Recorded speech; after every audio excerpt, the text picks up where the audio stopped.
سورہ کہف کے بارے میں نبی پاک کا ارشاد ہے کہ جو بھی شخص جمعے کو سورہ کہف کی تلاوت کرے گا وہ فتنہ دجال سے بچا رہے گا، اور اس میں مختلف 4 اقسام کے واقعات بیان کیے گئے ہیں، اور ان واقعوں کو بیان کرنے کا مقصد اللہ کریم کا محمد صلی اللہ علیہ وآلہ وسلم کی امت کو تعلیم دینا ہے۔ اس میں ہی حضرت خضر علیہ السلام اور حضرت موسیٰ علیہ السلام کا واقعہ بیان کیا گیا ہے، جس میں حضرت خضر علیہ السلام حضرت موسیٰ علیہ السلام سے ملتے ہیں اور ایک سفر کرتے ہیں، اور اسی میں اصحاب کہف کا بھی قصہ بیان کیا گیا ہے جو کہ زمانے وقت کے بادشاہ کے ڈر سے ایک غار میں جا چھپے تھے، اور اسی میں ان 2 شخصوں کا واقعہ بیان کیا گیا ہے جو کہ اپنے باغات کو محنت اور مزدوری سے خوب پھلتا پھولتا دیکھتے ہیں اور اس میں خوب پھل آتا ہے، لیکن ایک کفر کرتا ہے اور ایک اللہ کا شکر ادا کرتا ہے۔ اور اسی سورہ میں واقع ذوالقرنین جو کہ ایک بہت بڑے بادشاہ تھے جنہوں نے یاجوج ماجوج کا راستہ بند کیا تھا، ان کا بھی قصہ بیان کیا گیا ہے، اور یہ سب قصے اللہ تعالیٰ نے ہم مسلمانوں کو عبرت حاصل کرنے کے لیے بتائے ہیں۔ ان 4 قصوں کے بارے میں مختصراً جان لیتے ہیں۔ سب سے پہلے اصحاب کہف کا واقعہ بیان کیا گیا ہے کہ اس وقت کا بادشاہ بہت ظالم تھا، اور جو ایمان والے تھے انہیں اس چیز کا خوف تھا کہ وہ انہیں قتل نہ کر دے، اس لیے وہ نوجوان غار میں جا کے پناہ گزین ہو گئے۔ اللہ تعالیٰ قرآن میں ارشاد فرماتا ہے کہ ہم نے انہیں تھپک کر سالہ سال گہری نیند سلا دیا، اور اللہ تعالیٰ یہ بھی فرماتا ہے کہ جب تم انہیں غار میں سوتا ہوا دیکھتے جب سورج نکلتا ہے اور جب سورج غروب ہوتا ہے تو یقیناً تم پر ہیبت طاری ہو جاتی۔ غار میں تقریباً 300 سال تک سوتے رہے۔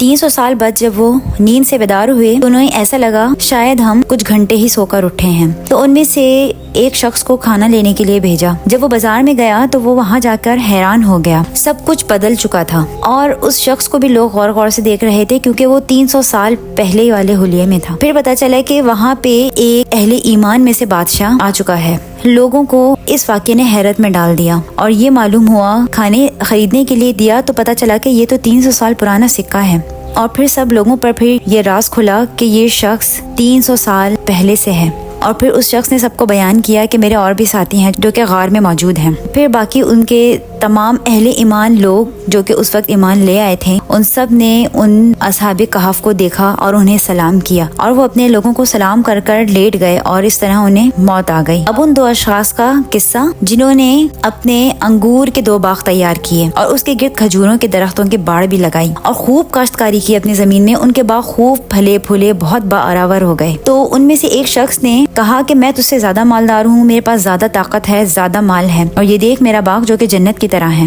اور مجھے نہیں توقع کہ کبھی بھی قیامت کی گھڑی آئے گی اور میں رب کے حضور پلٹایا جاؤں گا، اور اگر میں پلٹ کے بھی گیا تو اس سے زیادہ شاندار جگہ پاؤں گا۔ تو جو اس کا دوسرا ہمسایہ تھا جس کا بھی ایک خوبصورت باغ تھا، تو اس نے کہا کہ تو اتنا غرور نہ کر، اللہ نے تجھے مٹی سے پیدا کیا اور ایک آدمی بنا کر کھڑا کر دیا۔ جب تم اپنی جنت میں داخل ہو رہا تھا تیرے زبان سے ما شاء اللہ لا قوت الا باللہ کیوں نہ نکلا؟ پھر ہوا کچھ یوں کہ وہ دوسرے دن وہ شخص جب اٹھا تو اس نے دیکھا اس کا باغ پورا کا پورا الٹا پڑا تھا، اور اس کی لگائی ہوئی تمام کھیتی برباد ہو چکی تھی، اور پھر اس شخص کو خیال آیا کہ کاش میں اپنے رب کے ساتھ کسی کو شریک نہ ٹھہراتا اور اس کا شکر ادا کرتا اور ماشاء اللہ لا قوت الا باللہ کہتا۔ جی ہاں، ہم سب کے لیے ضروری ہے، ہر مسلمان کو جو بھی چیز پسند آئے، جو بھی چیز اچھی لگے، اس پہ ہم اگر ماشاء اللہ لا قوت الا باللہ کہہ دیں تو پھر اللہ تعالیٰ اسے نظر بد سے بچا لیتا ہے۔ تیسرا قصہ جو ہے وہ حضرت موسیٰ علیہ السلام اور حضرت خضر علیہ السلام کا ہے کہ حضرت موسیٰ علیہ السلام سفر کر رہے تھے اپنے دوسرے ساتھی کے ساتھ، جن کا نام احادیث میں یوشع علیہ السلام کے نام سے جانا جاتا ہے، اور اللہ کی طرف سے انہیں حکم ہوا کہ ایک ٹوکری میں ایک مچھلی لے کے چلو اور نہر کے کنارے چلتے جاؤ، جب وہ مچھلی نہر میں داخل ہو جائے تمہاری ٹوکری سے نکل کر تو سمجھ لو وہاں پہ تمہیں ایک اللہ کا بندہ ملے گا،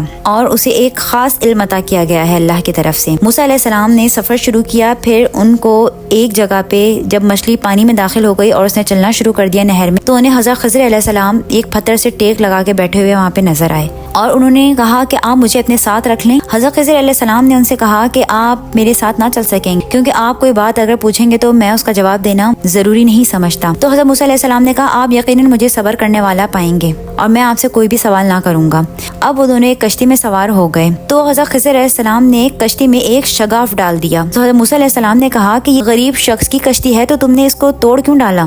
تو تو انہوں نے کہا کہ میں نے آپ سے کہا تھا نا آپ میرے ساتھ نہ چل پائیں گے. تو حضرت موسیٰ علیہ السلام کو اپنا وعدہ یاد آ گیا اور انہوں نے کہا اچھا اب میں صبر کرتا ہوں اور آئندہ آپ سے کوئی سوال نہ کروں گا. اتنے میں وہ آگے چلے تو انہیں ایک لڑکا ملا. تو حضرت خضر علیہ السلام نے اس لڑکے کو قتل کر ڈالا. حضرت موسیٰ علیہ السلام سے پھر نہ رہا گیا. انہوں نے کہا کہ آپ نے ایک بے گناہ کی جان لے لی. پھر حضرت خضر علیہ السلام نے اپنا وعدہ یاد دلایا کہ میں نے کہا تھا نا کہ آپ میرے ساتھ صبر نہ کر پائیں گے. حضرت موسیٰ علیہ السلام نے کہا اچھا میں معافی کا طلبگار ہوں, اب میں آپ سے دوبارہ کوئی سوال نہ کروں گا. اتنی دیر میں وہ آگے پہنچے تو ایک بستی آئی. وہاں پہ انہوں نے لوگوں سے کھانا طلب کیا مگر ان لوگوں نے کھانا دینے سے انکار کر دیا. حضرت خضر علیہ السلام اور حضرت موسیٰ علیہ السلام وہاں پر بیٹھ گئے. حضرت خضر علیہ السلام نے دیکھا ایک دیوار ہے جو کہ گر رہی ہے.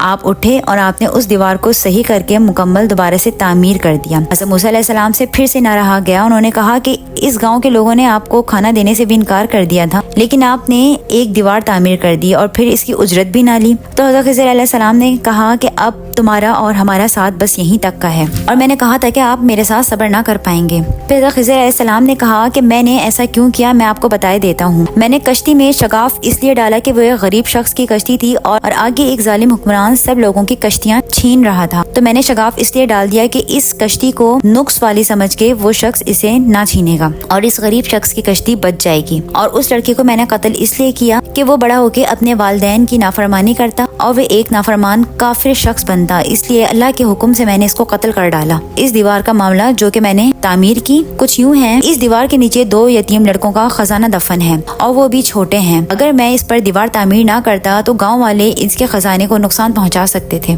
میں نے دیوار اس لیے تعمیر کی کہ جب یہ لڑکے بڑے ہو جائیں تو اپنا مال نکال لیں اور اسے اپنے استعمال میں لے آئیں. سورہ کہف میں بیان کیا گیا واقعہ حضرت ذوالقرنین علیہ السلام کا ہے جو کہ ایک بہت ہی شاندار بادشاہ تھے اور سفر کیا کرتے تھے. ایک دفعہ وہ وہاں پہنچ گئے جہاں پہ غروب آفتاب کی حد ہوتی ہے.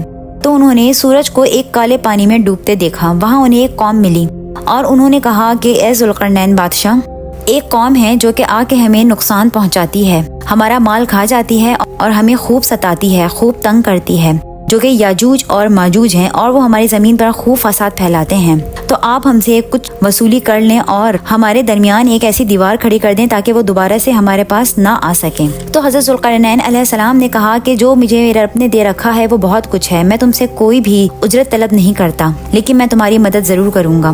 انہوں نے خوب لوہے کی چادریں منگوائیں, 2 پہاڑوں کے درمیان انہیں خوب دہکایا, بالکل سرخ کر دیا اور اس میں پگھلا ہوا تانبا بھی انڈیلا. پھر ایک دیوار تعمیر کرنا شروع کی, ایسی مضبوط دیوار جس کو کوئی بھی نہ توڑ سکے. وہ دیوار تعمیر کرنے سے یاجوج ماجوج اسی جگہ پر مقید ہو کے رہ گئے اور اس طرح اس قوم کو یاجوج اور ماجوج کے فساد سے مکمل چھٹکارا مل گیا.